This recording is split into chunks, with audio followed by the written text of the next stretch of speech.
It was his ass that gave him away. I would recognize Casey's ass anywhere. Even if it weren't for the dragonfly tattoo high on my left cheek, I would have understood it. The woman in the video straightened up a little, and I saw a rose on her right shoulder blade. There was no doubt. It wouldn't be so bad if it was a secret beach video or something, but it was a secret society video, and she was pleasuring some guy, completely naked, with her bare ass exposed to the camera. As far as I could see, the only thing she was wearing was a damn wedding ring. Ironic. The reasoning part of my brain highlighted important facts about the video. This coincided exactly with the time when I signed a contract with an oil company to work on remote stations for a period of 18 months. Good money, great money actually. It pretty much saved us financially after the company I worked for closed down and left me unemployed. With 2 small children and a house on the verge of foreclosure, we had real problems. Casey's salary as an LPN was not nearly enough for us to survive, and we were desperate. I searched for months, working behind the counter at a damn video store, just to have something to do when that offer came along. The magic key was an almost forgotten paper I wrote in college on analyzing oil rig safety systems. It was a terrible 18 months in places I never wanted to go, but it prepared us for life, and it got me a full-time job, even though we had to move halfway across the country to take it almost as soon as I got back. I was worried about us while I was working at these remote stations, as anyone would have. When I returned, Casey was so desperately obsessive that I locked away all these nightmares and ignored them. However, apparently, although it was unpleasant for me, it seems that Casey had a completely different experience. The camera moved. There must have been at least 14 people in the video, which appears to have been filmed in what appears to be a large, empty office with mattresses and sofas in a huge circle where cubicles would normally be located. For the most part, they had sex like rabbits. It was clearly a sex party with men and women switching partners at a pretty good pace. Despite her looseness, Casey wasn't very keen on giving me pleasure during the first few years of our marriage. I paused the video in stunned shock. The link to the site appeared in an old email account we maintained for bills and other non-work-related things. Initially, the email account was hers alone, but we both ended up using it for the past few years. The email was sent to our account by the school system's automated information system. Casey worked in this system as a substitute school nurse, so I had no reason to doubt that this was, as they say, an educational video. This was definitely the case. The detached part of me noticed that someone who was very tech-savvy or worked in the school system must have really cared about Casey. I watched the video to the end and then noticed that there were at least 40 more secret society videos. Emotionally, I shut down. I heard nothing but white noise in my ears, and I wanted to scream, cry, and break something all at the same time. Lying, cheating bitch. I caught my breath, and mechanical calm finally took over. When you design security systems for hazardous environments, you learn to be responsive rather than reactive. I looked at my watch. There was about an hour left before her gym class ended, if she was even in that class at all. I started loading videos onto the drive. Once they were all copied, I closed the link, erased that part of the history, and deleted the copies from my home computer twice. I reminded myself to stay calm. I needed to analyze it and make sure it was her. Anyone with the ability to connect to the school's computer system could have faked the video, but with so many hours of video on the site, there was a good chance they would make a mistake. It took a lot of self-control, but I managed not to lose it when Casey returned home. Nothing about it made sense. She never really lost her affection during our separation and spent every second she could with me. When she had days off, she would bring me lunch to work. If anything, she seemed a little obsessed with me, knowing where she was and being able to contact her. I told her I was doing a work project while I was breaking down the video. This bought me some time. They were absolutely real. I looked through volumes of computer forensics and frame-by-frame analysis. There was no video mask. It was the real thing. She wasn't in all of them. It was a little more than half. At least 24 separate sex scenes at different times and in different places. That night, I turned on parental controls on her phone and forced it to log her calls and messages. The app I downloaded streamed all her phone calls as audio files to my laptop. There were people I recognized, many of them. Brady, who used to live next door to his wife Michelle, Andy, the cop who lived 2 doors down, and his apparently not as shy as I thought wife Cindy, Chris, the guy from next door who I'm always with I didn't like because it was too smooth and too ladies' man. There was Janet Rodriguez, who, like Casey, never had a husband here. Ben, a neighborhood doctor's assistant, and Tiffany, Casey's friend who worked at a veterinary clinic. There were several more, not always the same ones. Casey was obviously a very willing participant. The strange thing was that women really interested her much more. She never showed any interest in the women I ever saw, but in most of the videos that was her main activity. Video encoding narrowed the time frame. As I expected, all the videos are dated from the moment of my deployment, that is, approximately 4 months after my departure. None of this seemed to happen while I was home, but the sex party happened a week after one of my 3 15-day vacations ended. Putting the videos in chronological order, I saw that in the earliest videos Casey was kind of shy, a little tense, like she didn't want to be there. However, she really started to enjoy herself in later videos, especially after she started working with Sherry. Her attraction to women began to appear around the 4th party. In the final video, filmed about a month before her contract ended, she again looked stressed and walked away without doing anything other than taking off her clothes. It was probably guilt, although it was too late for the sudden growth of conscience. She was probably more worried about not getting caught. A month and a half would allow her well-used body to recover and perhaps pass an STD test. In total, I identified 16 men and women in the video.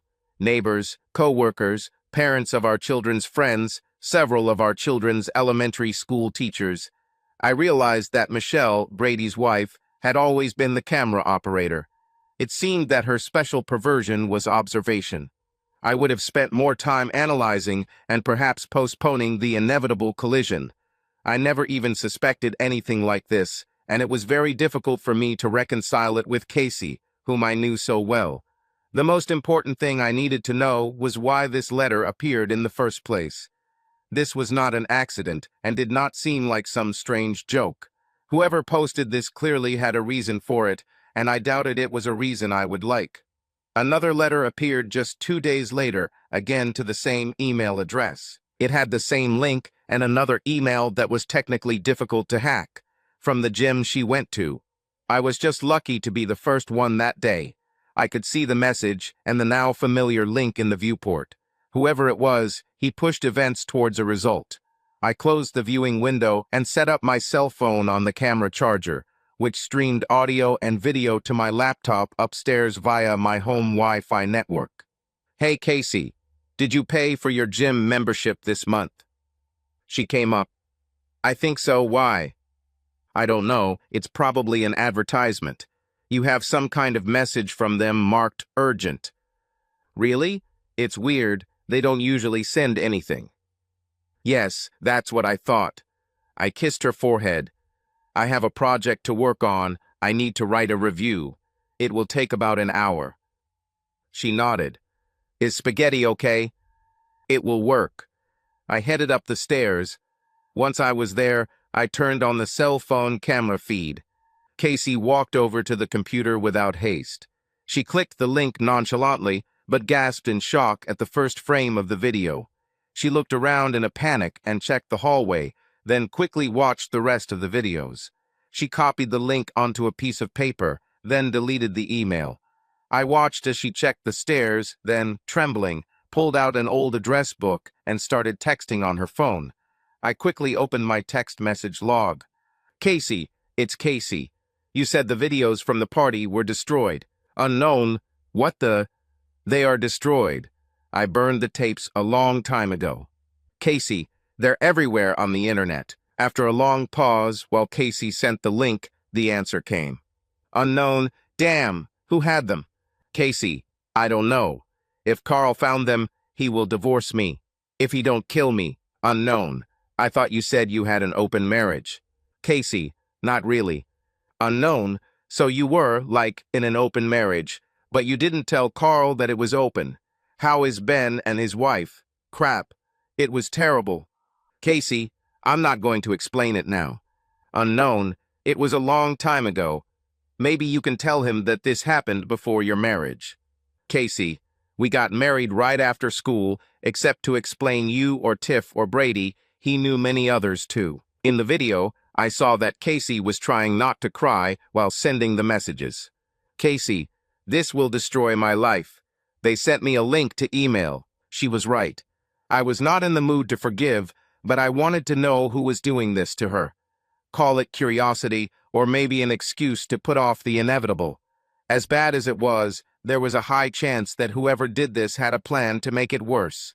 Just because they went against Casey doesn't mean they were my friends. It almost certainly involved blackmail. This meant they could be targeting our money. The enemy of my enemy is the enemy of my enemy. Nothing more, nothing less. Although even as angry as I was, it was hard to call Casey an enemy. Traitor, bitch, cheater, and of course, kicked out, yes. But the enemy was another matter. The discussion continued for several minutes. I collected names and phone numbers as they passed them around. It was pretty obvious that she was talking to Michelle. I have learned a lot of new things. Brady apparently died of a heart attack. I had mixed feelings about this. I always loved this guy, but I didn't know he had my wife. After discussing them, I followed those I could. Michelle has become a highly sought-after music video director. Andy and Cindy separated. He was a detective in New York. She moved to California and remarried. I wondered if she would get links soon. One of the school's teachers, a woman named Robin, went to prison. Apparently, she poisoned her 2 husbands and collected the insurance money. Hell, I went to the first one's funeral right before we moved. Her parole will be reviewed in 10 years. Janet died at a rave party. Ben had returned to medical school and was now a gynecologist in Los Angeles. His wife, a very plump woman, never appeared in the video. They were still married. Ben always came with Tiffany on his arm. After that, Casey monitored the joint email account constantly.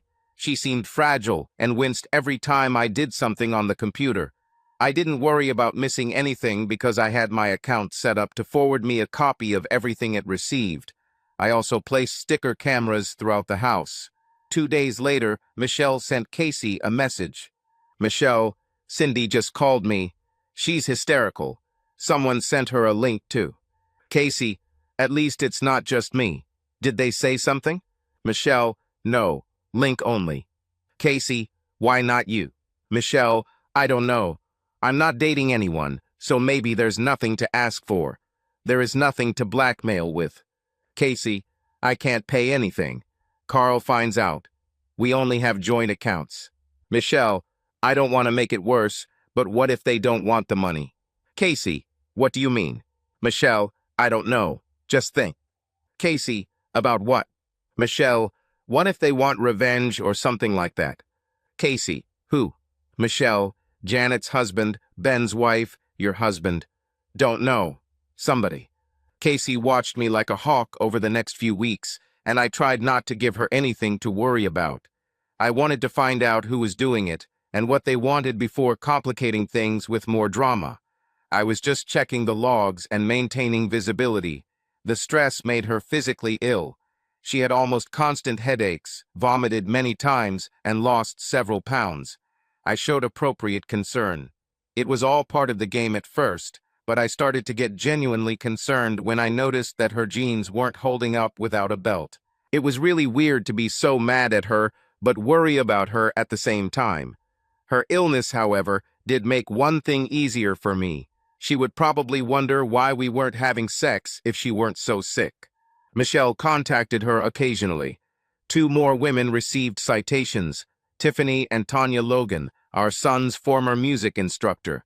I didn't initially identify her in the video because no one ever referred to her by her last name. She was only in 6 videos. Besides, I didn't know her that well. The fact that it was women who received the links convinced me that it was probably one of the guys, perhaps trying to create a network for money and sex. But then men might not call Michelle, so who knows? A week of peace passed when I saw an audio file from the built-in recorder I had installed on the main telephone line. Casey picked up the phone. Hello? This is Sherry. Casey sighed. What do you need? Sherry had a soft, gentle voice. Michelle contacted me, telling me about your problems. I thought I could help since you and I, you know. Is it true? I did some research. I followed the link. All the videos were uploaded from Chicago in the last 4 months. Internet cafe. Does your husband go to Chicago? No, he was here the whole time. Are you sure? Pretty sure. They could have used zombified computers there, but it's unlikely I would have seen traces. Their erasure cycle was too short to capture anything on their security cameras, but I changed that. Now we have to wait for them to return. Casey sat down on the kitchen chair. Thank you. She paused. I'm scared. I think it might be Chris, the guy I joined. I remember him. He always seemed like an asshole to me. Casey put her head in her hands, trying to hold on. He was. More than you can imagine. Are you okay, honey? Casey sobbed, holding back tears. Not really. If you need anything, call me, anytime. I still miss you, you know. It wouldn't work. You know that. I know. It was too much of a risk. Sometimes I think we could try. Casey cried openly. I need to go. Call me anytime. I love you, girl. Crap. I could sell tickets for this and make money. Still, Casey seemed less worried about me, even though she was still sick most of the time. I actually started to feel sorry for her. My initial anger was softened by time and the difficult situation. I started sending audio files and text message logs to my cell phone while going to work. This way I could spend less time upstairs and only had to watch the video files from the cameras I had installed throughout the house. There was generally very little activity. Casey worked in schools for a few days, did household chores, and watched TV. Sometimes Michelle texted her and checked on her, sometimes Sherry. It soon became apparent that Casey had become emotionally attached to Sherry, and they broke up when I returned. Sherry tried to set up a meeting and a potential 3-way relationship, but Casey was scared of the consequences if it didn't work out. There were quite strong feelings on both sides, as far as I could tell. Sherry didn't seem to have a husband or boyfriend, which may have been the reason why she wasn't touched. After about a week, things really started to clear up. Sherry called. I know who it is. I'm sending you a video file from the cafe. It really is that fat bastard Chris, just like you thought. Casey's voice was almost dead. He said it was over, that we would never speak again. You know I never loved him. The only reason I put up with him was because he brought you into our group. Casey stared at her phone for a second. Damn, that's him in the video. He's gained a lot of weight. I captured the webcam on the computer of the girl who was sitting with her back to him and inserted it into the security video so you could see what he was doing. I really need to be careful. Sherry clearly knew what she was doing. I heard Casey crying after midnight. The next day I removed all the ammo from the gun and locked it in my toolbox. I also made sure the strong painkillers were gone from the cabinets. As angry and hurt as I was, I didn't want to have a suicide on my conscience that I could have prevented. I didn't want to explain this to the kids at all. I almost decided to tell her this evening, but another audio file appeared at the end of the day. I was not busy and listened to it immediately after the call. Casey picked up the phone with a half-asleep hello. Hey Casey, it's Chris. We need to talk. I heard her shock and resignation. Why are you doing this? We agreed. Just work with me and everything will be fine. Casey's voice was wooden, almost dead. What do you want? Meet me the Saturday after next at the Riviera Hotel in Jamesville. I'll text you the room number. I can't. I don't have money that I could. I could get it without Carl finding out. Find something, or Carl will find out. We'll discuss the amount on Saturday. Don't bother putting on panties. Casey almost growled. You bastard, you said it was over. Chris chuckled. I kept my end of the deal. I destroyed that evidence. But now it's a new deal.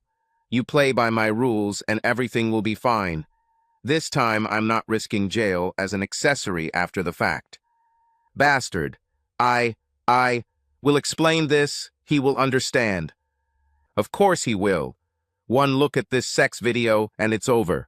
No one can help you. Just do what I say. We'll have sex whenever I want, you get me some money or jewelry, and everything will be fine. How? How? Long. As much as I want. Chris hung up.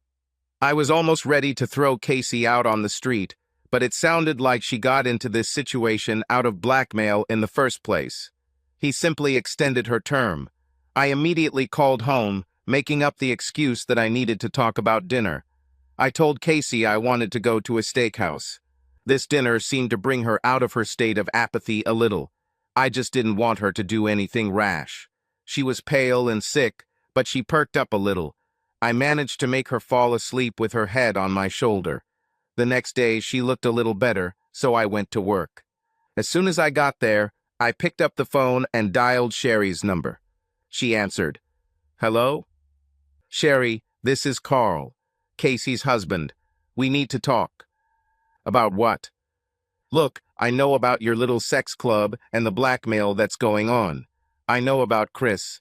We can talk about the long-term consequences later. I don't know how this is going to work out, but she's the mother of my children. I have basic responsibility to protect them from the consequences of this crap, so I have to protect her from the consequences of her own actions. I'm pretty sure you have feelings for Casey, so here's your chance to help. You're a programmer, you might have the technical skills too. Help me do something about it. I didn't tell her that I had confidence in her skills because of spying on Casey. She sounded cautious for obvious reasons. Depends on what you need. She's in trouble. Chris is putting a lot of pressure on her for sex and money. He demanded to meet her on Saturday. Sherry sighed. Chris seems to have some kind of power over her. She wasn't the type to join the club. She paused. Usually there were married couples in the club, but single women like me could join.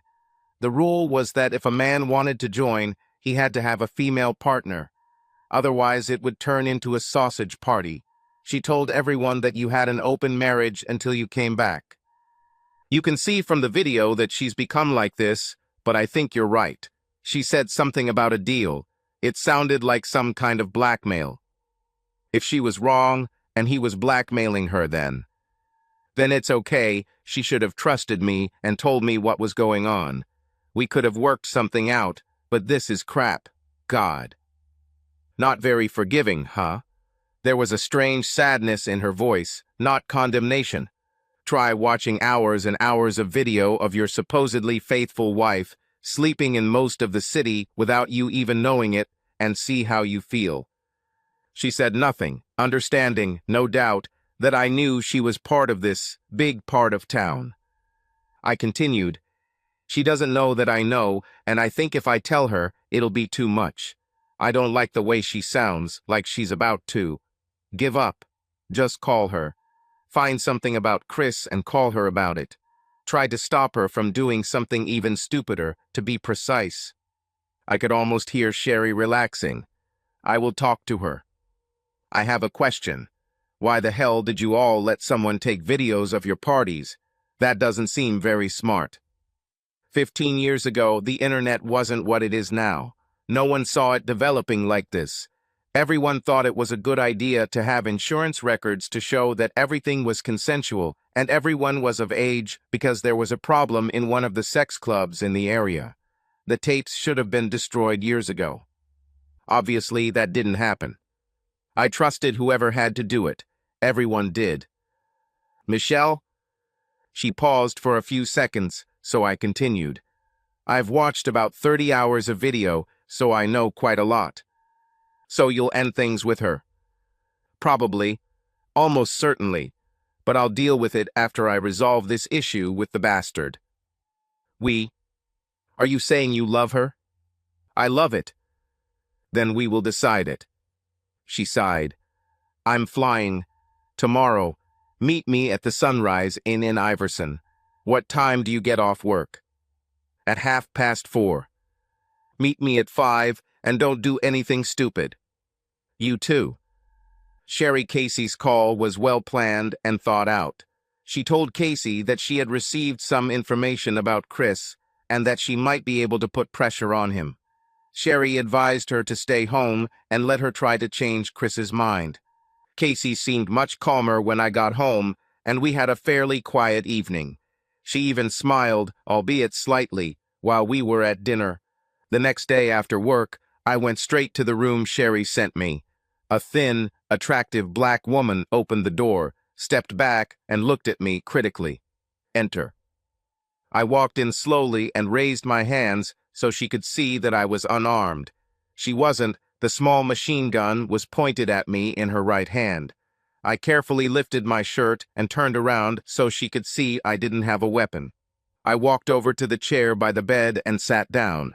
A high-tech laptop sat on the table with several code windows running simultaneously.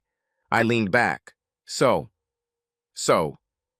Simply put, I don't know what's next for Casey and I, probably nothing, but we'll figure it out later. This issue with Chris, however, needs to be resolved for good. Even if it can't be used to blackmail her with me, he can spread the video to all her friends, family, and children.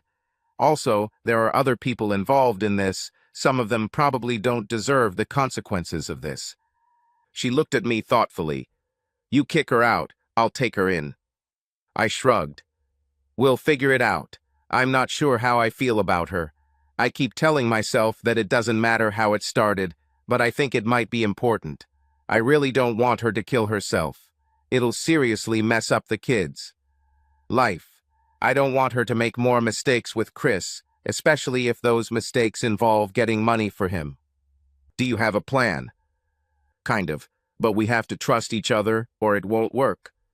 She looked at me for a second, then put the gun on safety and placed it on the table. I relaxed. What I'm planning involves several felonies, almost to the point of murder. And that's only true if he survives, which is not guaranteed. I'm in. She's my girlfriend. She didn't hesitate, didn't blink. Amazing devotion. Maybe we should give him what he wants to. I thought you were trying to avoid this. You know he wants sex and money. Have you ever heard the phrase, be careful what you wish for? She raised an eyebrow, and I saw a hint of a smile. I explained the plan and Sherry's role in it. She smiled. Cruel. You have a cruel sense of humor. I like it. I can deal with the computer part. I want to be involved in other aspects too, and I want to be the first. I worked in England for 4 years. I can do a good working-class London accent. I nodded. Fine. We will need help, but they must either participate or not participate at all. I'll let you know if and when Casey brings it up. I don't want her to get caught up in everything if something happens. Something will go wrong. To me, I don't need my kids to be covered in this crap. Together we formed and significantly expanded the plan. We talked for a good hour, and I decided that if I couldn't bring myself to make peace with Casey, she would probably be fine with Sherry. Despite everything, Sherry and I seemed to work well together, and it was impossible not to like her at least a little. I didn't really like how many more people she wanted to involve in this, but she didn't want us to have any unfinished business that could jeopardize us later. Plus, by inviting them, they themselves would know the consequences of any brilliant idea they might have for a video. We mapped out what we would need to do and set a timeline for how long we would have to do it. Before I left, she stopped me. Casey said you and her had a kind of open marriage. I didn't know about it until the very end. Until then, I thought she trusted me. Me too. One of the reasons she hasn't walked out the door yet is because this is all so unlike her. It just doesn't make any damn sense. Cherie looked down. However, I am very sorry. I just didn't know. It's Casey's business. I don't know what the hell she was thinking. Some temporary madness, but that's no excuse. Cherie kept calling Casey and urging her to relax, telling Casey that she would go to the meeting and find out what he really wanted. She also tracked Chris's movements, so when he arrived late Friday night, we were ready for him. She traced his call about the pizza, so I caught the pizza guy in the parking lot and paid cash for it. I put on my baseball cap and walked to his door, carefully checking for witnesses. He was probably 100 pounds heavier than he had been 15 years earlier, bloated and gangly in appearance. No wonder he thought blackmailing someone for sex might be a good idea. I picked up the bag of pizza. It will be $19.95. He started rummaging through his wallet. As soon as he looked down, I stabbed the flashlight under his ear and pressed the button, holding it down and sparking as he collapsed to the ground with a strange series of creaking groans. I quickly grabbed him by the hair and pulled him inside as Sherry slipped behind me. Damn, he was heavy. Cherie handed me a needleless syringe, and I injected horse tranquilizer down his throat. We sat and waited for this to happen. Cherie called the others and quietly let them in. Together, we hauled him to the parking lot in a laundry cart and loaded him up for the long ride. We needed a place with more privacy. When we were there, I kept an eye on this idiot while they got everything ready. When he arrived on Saturday morning, Sherry was sitting in front of him. He looked around with concern, realizing that he was now in an abandoned industrial building. Although he didn't know it, we were in the vehicle storage building of an abandoned gravel pit. Cherie leaned forward. "Hey, Chris, it's been a while. You shouldn't have messed with my girlfriend. You know how I feel about her." Chris could not speak due to the gag in his mouth. He was bought for cash in a sex shop 100 miles away. He was also stripped and tied into a complex bondage system that could be adapted to any number of vulnerable and humiliating positions. To further humiliate him, we dressed him up in a sexy schoolgirl outfit, put a bunch of sticky blue eyeshadow on him, a bright red pigtail wig, neon pink lipstick, and stuck a bunch of pink plastic hair clips in him. Cherie even painted his fingernails and toenails. Cherie walked up behind him. I walked in front of him. "Hi, Chris. I never liked you, but know that at least I know why." He really started to struggle. I shrugged. "It's all water under the bridge, or it would be if you were smart enough to leave it alone. I probably would never have known. To be honest, I had my suspicions that something was going on, but not enough to make me want to look into it.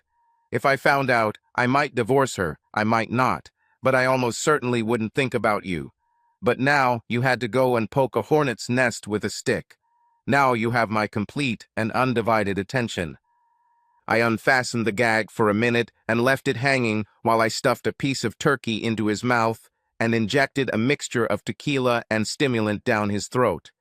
Once I was sure he had swallowed all the mixture, I put the gag back in and arranged the bondage chair so that he was essentially standing as if bent over the chair.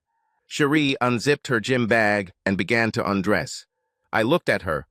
Chris couldn't see what was behind him, and I could tell he was going crazy, as you'd expect. If he could see what I saw behind him along the wall, he would be even more frightened. Cherie stripped completely, then caught my eye with a sly smile and winked. She then slowly dressed in a sexy version of the black Catwoman outfit, complete with a mask and thigh-high boots.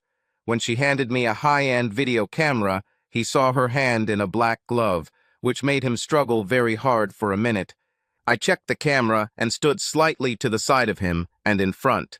Cherie looked at me and Michelle, who had a similar camera. I nodded.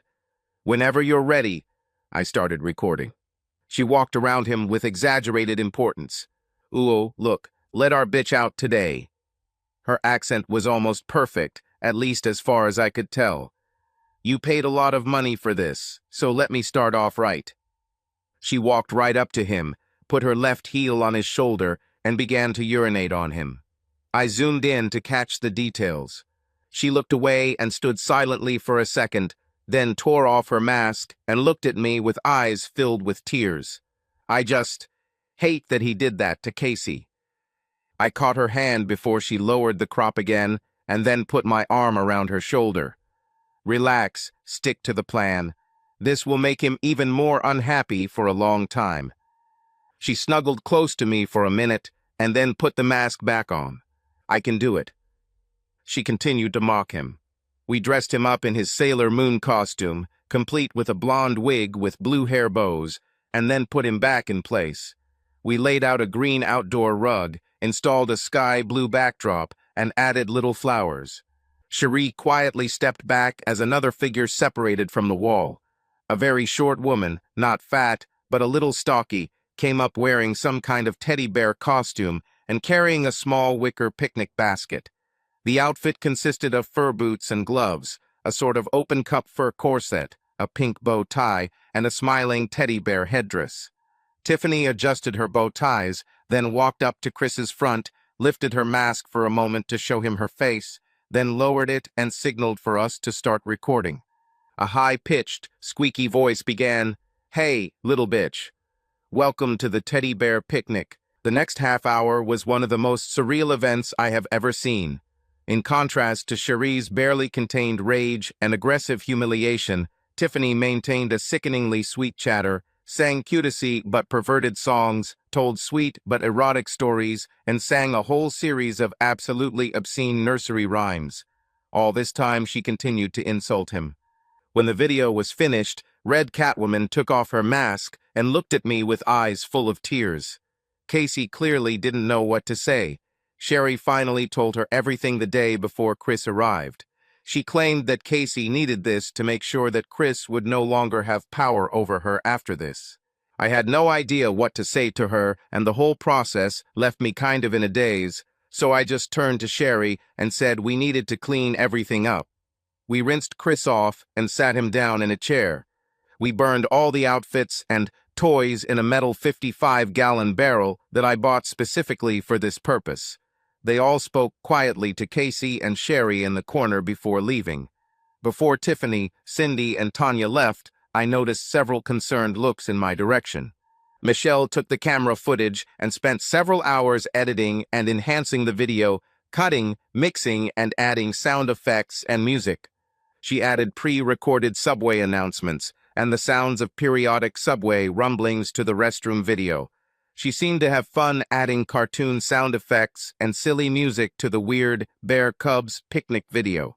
While she did this, Sherry worked on her laptop, adding the finishing touches to the plan. Casey and I used outdoor sprayers with water and bleach to thoroughly clean the area. She still couldn't say anything. I periodically checked to see if Chris was alive. He was alive, and although I didn't care if he died, I knew that adding murder to the list of crimes we had committed was probably a bad idea. If everything goes even slightly according to plan, he will have no evidence of what happened, all his incriminating evidence will be destroyed, and we will solve the problem forever. When evening came, he woke up. I gave him some Gatorade, this time in a bottle with a straw. He didn't say anything. I was sure he thought I was going to kill him. "Welcome back, Chris." He stared at me, eyes wide and still semi-conscious. "Where did you get the video, Chris? Don't make me ask twice. I have a car battery and cables I'd really like to try on you." He looked at the ground. When Brady died, Michelle had to go back to her hometown for his funeral for a week. I snuck into her house and copied them. I thought so. Now I'll tell you what happens next. Once we drop you off, I never want to hear from you again. If you report it to the police, you will disappear forever. If you tell anyone about this, you will disappear forever. You recognize some of the people here, but there are others who helped arrange this who were not here. If anyone investigates, they will discover that you personally ordered and paid for all the toys and entertainment that were used today. I grabbed his face. They were delivered to your apartment in Chicago. You paid for the video cameras. Your computer will show that you did all this. Don't try to look for anything in your apartment. Everything is gone. If you have backups, I would recommend destroying them. Cindy's ex-husband had previously sent a message that he had removed everything from the apartment. We took down your site and used the multi-platform Dryrut virus to track down and destroy copies of the videos you were using. It may not get all the videos, but it should destroy most of them. We decided that simply taking content from your viewers is not entirely fair, and we didn't want to leave you penniless, so. I turned the laptop to face Chris. His site was replaced by a much more professional site with the banner, Little Bitch's World of Adventure. He stared at the screen in horror. Bright cartoon signs offered to download clips, with small, low-quality videos running next to them. Little Bitch vs. Catwoman.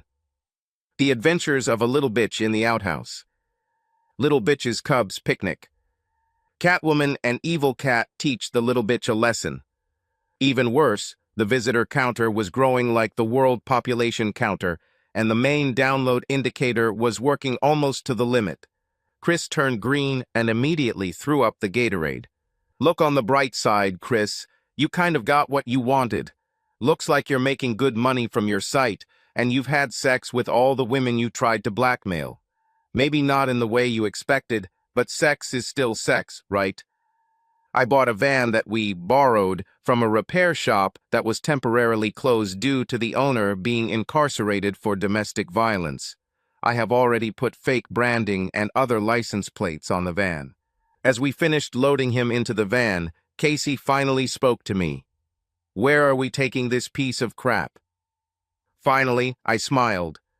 I thought he could continue his adventures, I think, waking up in the Tenderloin neighborhood of Memphis, in an alley with no ID and no money in this one. She giggled. A little too long and a little too loud, but it was the first sign of humor she'd shown in weeks. Sherry sat in the back, banging away on another one of her ubiquitous laptops while I drove, and Casey stared out the passenger window, hugging herself. The entire trip was uncomfortable. Sherry periodically tried to start conversations, but Casey simply sank into her despondency. Once we got to Memphis, stopping only once for gas and once for gas and coffee, it took us about half an hour to find a suitable place to dump our toxic cargo.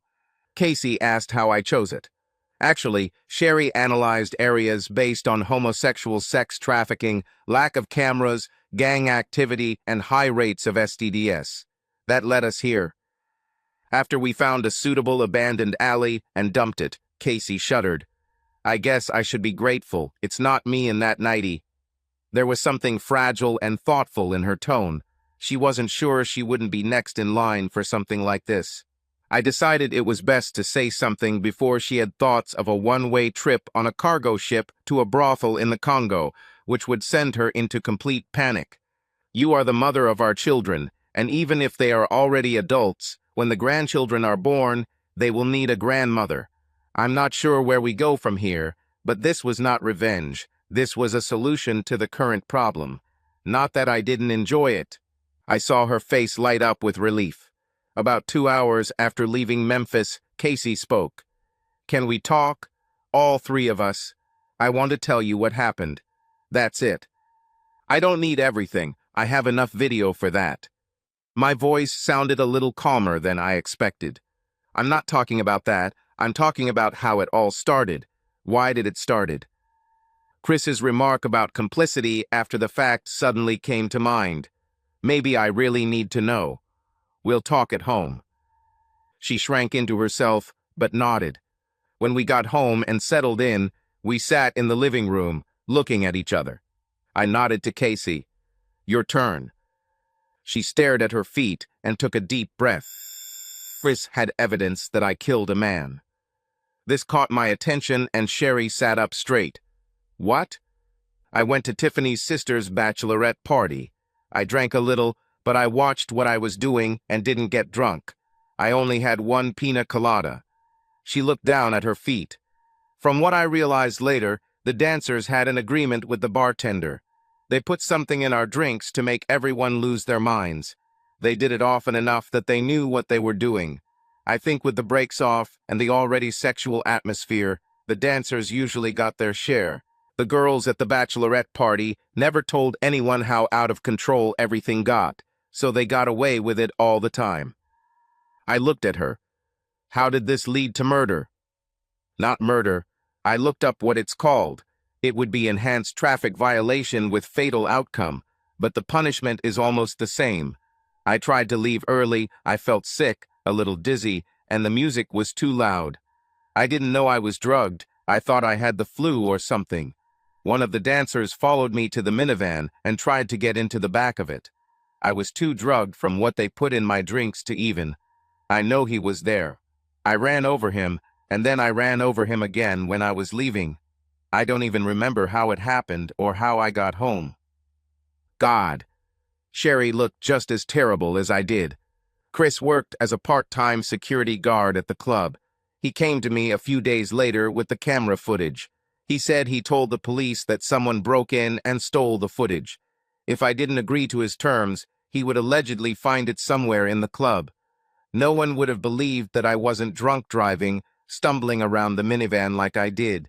He played it off recently for hitting a homeless man in the thick fog. Would happen.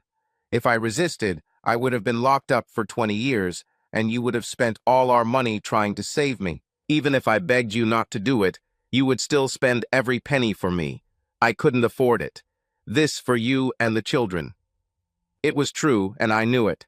She continued. I made a deal. I agreed to be his partner in the sex club. That was his main demand. I refused to do anything else, saying that I had to take care of the children, and even finding babysitters for sex party nights could raise suspicions. He agreed to this. He was not happy, but agreed.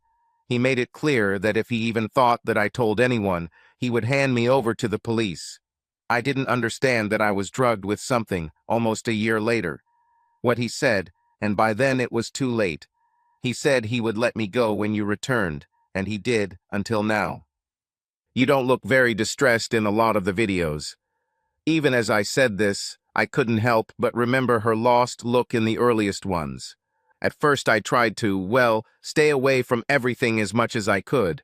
Chris said that if I didn't show more enthusiasm, I might think about it in prison. I just became immune to everything. Casey grabbed some towels, and we helped Sherry clean up. She flinched every time Casey touched her, whispering, "Sorry," again and again. We managed to get her back into the living room, and she started apologizing again before Casey interrupted her. "Sherry, you helped me hold on. You didn't know what was going on, only Chris knew. You were the only person who looked at me as more than just a warm body. Your love may have saved me on those nights when everything was too much. It was hard, and I was thinking about jumping off the bridge." I looked at Casey, and she sighed. "I'm sorry, Carl, but I needed someone. I had feelings for her, strong ones. I loved her, and I still do." She needed something to hold on to. A survivor of a shipwreck, clinging to everything that could support her. She was lucky that Sherry really cared about her, enough to let her leave without a fight when I returned. I understand. Casey shook her head. "I love Sherry, I really do. And I always will. But I'm yours, completely. And I always will be. You can kick me out after this, but I will never leave if I have a choice. I may have ruined everything, but I didn't know what else to do." I looked at her, hugging the half-curled Sherry. I walked over and sat down next to her. "I don't know. You couldn't exactly talk to a lawyer about it, I think." I knew I had made a decision. "I think you did everything you could. You did what you thought was best for me and the kids. That's all I could ever ask for." Her eyes widened, and she looked at me with an almost pleading look. "Really? Will you really forgive me?" "We'll be okay. I don't know if forgive is the right word. You were trapped. You didn't really have many options. You chose the least bad choice for all of us, even if you had to suffer for it." She pressed herself close to me. "Now what?" "We'll take it day by day. Your skinny ass will start eating sandwiches, by the way. You're just skin and bones." I touched Sherry's shoulder. "You saved her. I'll never forget that." Sherry nodded. She was still a little gray, but was beginning to recover from the shock. "Casey, things are becoming clearer now. I'm glad we had what we had. It's just a shame it was overshadowed by all this crap." Casey kissed her forehead. "Me too. You will always be my girl. I will always love you." Sherry smiled faintly. "Just not in that way, huh? I somehow knew this would happen. It's the same choice you made before, but I could dream it, couldn't I?" Her smile became a little ironic as she looked at me. "I owe you a lot, Sherry. We will always be there for you." I spoke sincerely. Without her, my house could become a tomb. Casey and I set Sherry up in the guest room and just held each other for a while. Over the next few days, we worked out what we could. Casey insisted that I know what happened now that it had surfaced. It wasn't hard to find the incident. A male dancer died after being hit by a driver outside a club. Sherry managed to get hold of his arrest record: substances, repeated assault on a woman. He also had an aggravated assault charge, which was dropped after the victim was publicly identified and left the area. It was pretty obvious what he was going to do to Casey. Casey couldn't know all this. She didn't even know she had run into him. The police always look for the simplest explanation. She would almost certainly go to jail. Perhaps she would have been cleared if she had known she had been drugged and taken the test right away, but even that was not guaranteed. Sherry eventually returned home, although she promised to visit from time to time. She and Casey would remain the closest of friends, but forever ex-lovers. Sherry had a hard time coming to terms with her role in Casey's hell, even if it was unintentional. In the end, we hope she finds the princess she's been looking for. At least she started looking again. I thought about going back and finishing things off with Chris. What he did was unspeakable, inhumane, but I decided not to do it. Not because he had suffered enough, or because I just wanted to let it go. I let it go because it was probably the cruelest thing I could do to him. His experience broke something in him. Casey and I received a call from Michelle. Chris called her and meekly asked for help. Little Bitch seems to have been a hit among a certain kinky demographic that paid very good money to watch his absolute humiliation on video. We conditioned it by accident. Probably because he associated the high from fentanyl with humiliation, he became increasingly obsessed with it. He quickly got to the point where he could only get satisfaction from watching and experiencing his humiliation, but he needed fresh videos for his site along with new humiliations for himself. They became more and more extreme each time. It didn't take long to realize what was happening. Pilots call this a death spiral. He thought he was flying straight, but in fact he was flying in a death spiral, losing altitude and approaching an inevitable crash. Last time I checked, he added some new videos to his site with Michelle's help. Michelle refused to make a video, but showed him how to install the cameras himself. I guess she didn't want to be there at the end. He begged Michelle to get Catwoman and Evil Cat back together for another video. This is his most popular video. Frighteningly, the video of the Cubs having a picnic comes in second place. Knowing this, I started checking the doors twice at night. Casey and Sherry are completely uninterested. Subscribe to our channel so that your love doesn't cheat on you, and go ahead and listen to the next story, because this story is nothing compared to the next one. If you're under 18, don't even think click to the next one.